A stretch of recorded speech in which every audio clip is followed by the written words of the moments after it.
Hey guys, welcome back to Soldering Technology. Today I'm going to be working on something a little bit different with you guys. I'm going to be showing you what I do to solder. This is it's a reflow process. So what you do is you actually put a solder paste you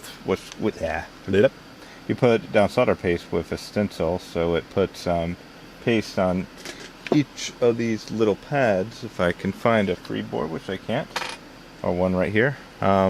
You see these shiny little pads right here. I have a little stainless steel stencil, and I put it right over it, and then I just apply some paste with it. It's basically these little miniature balls of lead suspended in flux. That way it's pasty, and so the stencil helps to distribute it evenly, and very quickly over everything. And then what you do is you literally pick and place every little one of these components, and it's a very monotonous process. This is one reason why I don't enjoy doing want to make 100 of these by myself, for example. So anyway, I wanted to show you kind of the magic behind it. I'm not sure how well this will look.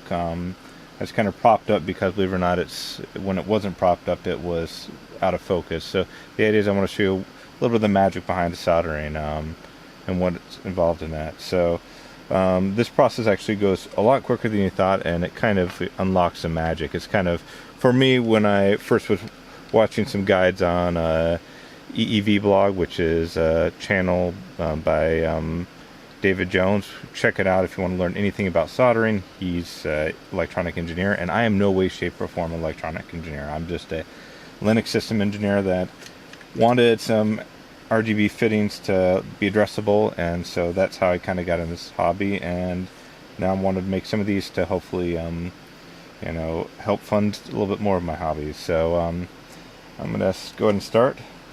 So again, I'm not an EE, so if you are, you can be more than happy to listen to any feedback that you might have. So I just kind of hold it over. This is kind of like a little heat gun with a tip on it that allows you to really focus. And I don't know how well you guys can see it or how much light is being taken away. So what happens is this heat gun heats up the solder paste, which makes it reflow, and it seems like it's almost like magic how this happens, because you'll see some of these things, if they're slightly crooked, they'll actually straighten out.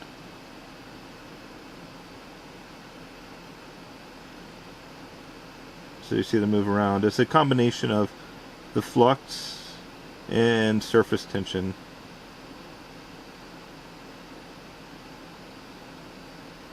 So it's like a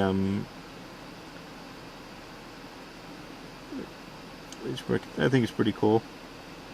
They also so they normally don't use like a reflow station for this for making boards. They normally put what's called a reflow oven, which basically has different temperatures and different you can see things moving around there. Different temperatures and also different sections of this long oven that's kind of like almost like an assembly line. And what it does is it follows a specific curve for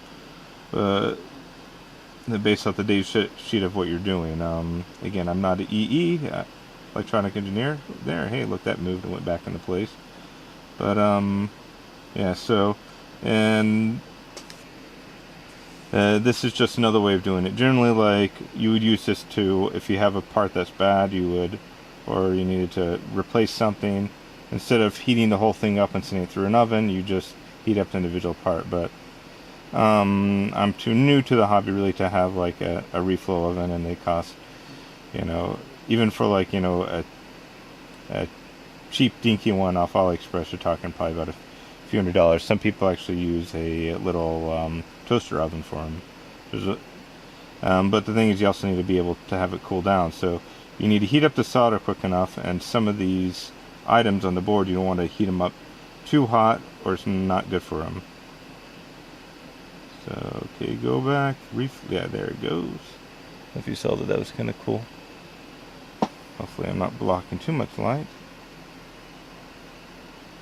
And also, you'll notice that I don't know if you can see this or not, but the paste actually goes from kind of a grayish to a shiny silver, and that's how you know it's reflowed.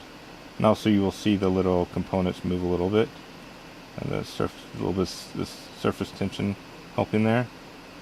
I mean, but this, when I first was watching this stuff, I'm like, wow, this is cool, and I wanted to share this. You know, again, I don't consider myself an expert, just a hobbyist that spent way too much time trying to learn as much as I could in as short of a period as I can. So,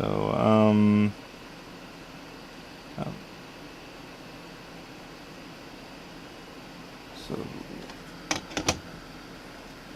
I don't even know if you guys saw the little, yeah. So that's it. This is very hot because I have a copper ground plane, so copper is an excellent, copper is as probably most of you know, it's used in cooling. It's not only conducts electricity, but conducts heat very well. I need to fix this one. You see, I don't know if you guys can see this. This one needs to be fixed. Oops. Hey, whoa, that's not good. So it wasn't even on there. So let's see. I can just quickly reflow it. I might have to use some flux. I don't even know if you can see that. Is it on? Is it in frame? Yeah. This is a problem about not having a camera person. I don't even know if you can call it a cameraman these days. So yep, there it just reflowed very nicely. Kind of did this in a hurry, and I'm kind of multitasking, and I cannot do that one bit. So I'm just going to quickly inspect this. So what I do is I just kind of look closely. I use these little dorky little things I got off. Kind of hard to show you because everything's zoomed in, but yeah, that's kind of it. I'm going to inspect it, and if you have any questions, feel free to ask.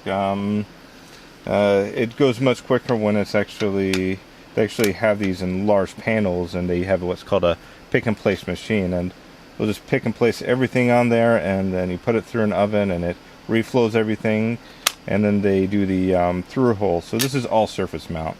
Surface mount means it's attached to the board, on the surface of the board. The through hole, actually, you see little holes.